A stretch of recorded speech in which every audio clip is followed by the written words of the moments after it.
go soup to nuts. Injuries. How do you deal with them? Because here's what most people don't realize, and like I get runners who come in all the time. They say, "Well, I got injured, and I need to know why. Why did I get hurt? I need to fix it. I need to fix it."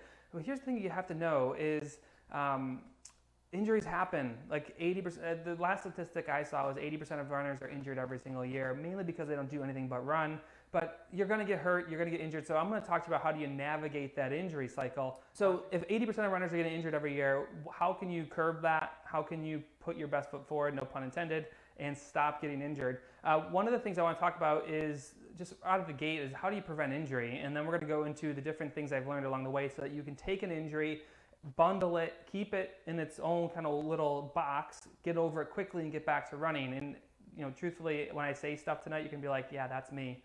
I do that all the time, and because I see it every single day. I've been doing this for 10 years. It's pretty much exclusively working with runners. So, so if you're gonna focus on just prevention, and there's probably no better time for prevention because we're all isolated in our houses. But the prevention really comes down to a couple things, and you can look at things. You can get into the weeds with injuries of like, oh, like what's the the very specific thing that got me hurt. And what we want to do is actually look at just some broad casting of some ideas. And when we look at prevention side, like you guys probably already know this because I talk about it all the time, but if you're not working your glutes, you're just asking for trouble. So glute strength, core strength, those are the two big strengthening areas. And then we have like this in-between area, which is your balance. So real quick, if you're watching this on your phone or wherever you're watching this, if you can't stand up and hold your foot up and like a shoe on or just stand there on one leg without going like this or tapping your foot down every couple seconds, this is a huge problem for you. Luckily with this balance side, you can attach the glutes to that and just do it all in one. From a tightness side, you're looking at a couple things, really like ankle tightness. So working the calf and hip tightness are the two big ones are there. So certainly you can get more into the weeds about run form and all the different things, but these are the big things that we focus on. So I got some people who texted or emailed me or posted about piriformis, heel pain, Achilles pain, knee pain, IT pain syndrome.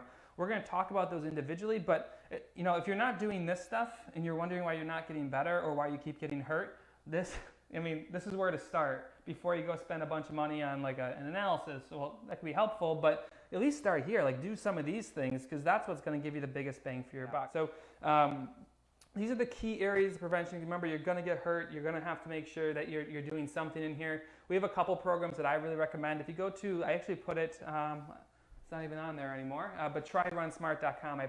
During the coronavirus, I put some free workouts up for everybody that maybe you can't get to the gym, maybe you're struggling with work and things, and that's a good place to get started, and I got some workouts up there for you.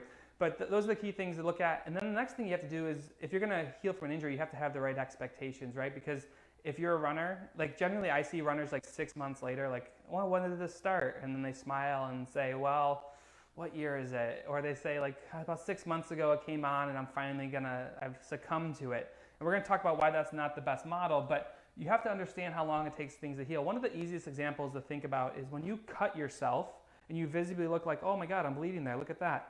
And I know this because I gashed myself on a shredder on my thumb and took some skin off, and it took like 3 months to heal.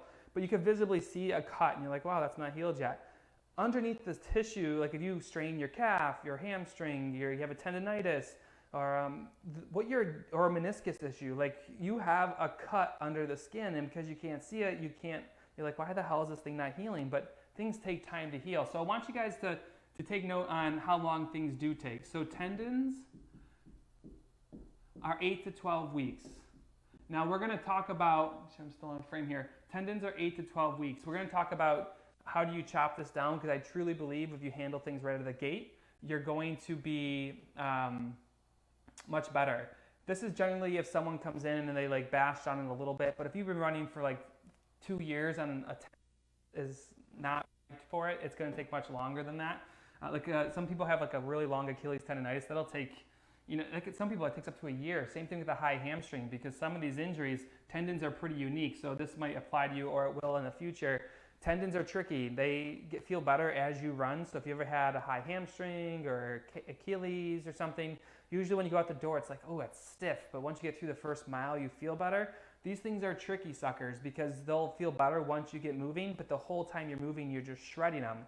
They get better because they get blood and they loosen up, but the whole time you're running, you're just kind of shredding them. So 8 to 12 weeks is a tendon. So if you're like, well, this isn't getting better, it's been 2 weeks, I took 2 weeks off, because nothing can heal that fast. It's just not going to happen. Here's one I want to talk to you guys about plantar fasciitis. Plantar fasciitis. Let me know in the comments if anyone's ever had this little bugger. This is probably the worst thing because it's a bad blood flow. Here's another thing you should know is the further you get away from your trunk, the less blood flow you have. So as you get further and further down the leg with injuries, you have poorer blood flow, and blood brings oxygen, it brings nutrients, and allows you to heal quicker. And the blood vessels get tiny, tiny, tiny, tiny, tiny as you go down there. So underneath your heel, so the plantar fasciitis is, if this is you're going to see my drawing skills come out. Here's your heel. The plantar fascia comes off of the back of the heel. So you're all the way down here, and you actually have a fat pad that sits underneath here. There is such bad blood flow down here that this plantar fascia issue, for when people really get it revved up and aggravated, we're talking anywhere between 6 to 18 months. 6 to 18 months, people. And I can tell you this can turn around in 2 weeks. I've done it to myself a couple times. 2 weeks you can get this to turn around if you're smart on it, and that's what we're going to cover. If you're not smart on it and you're somebody who just keeps running on it, it can take you a year and a half to go away because that plantar fascia has really terrible blood flow and it's very bad at healing.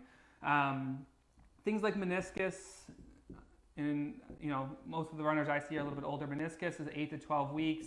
Not every meniscus injury needs surgery. That's old school thought. A lot of meniscus injuries, particularly degenerative meniscus, like say you're running and your knee got sore and then they diagnose you with a meniscus tear, those can get better on their own a lot of the time if you're smart.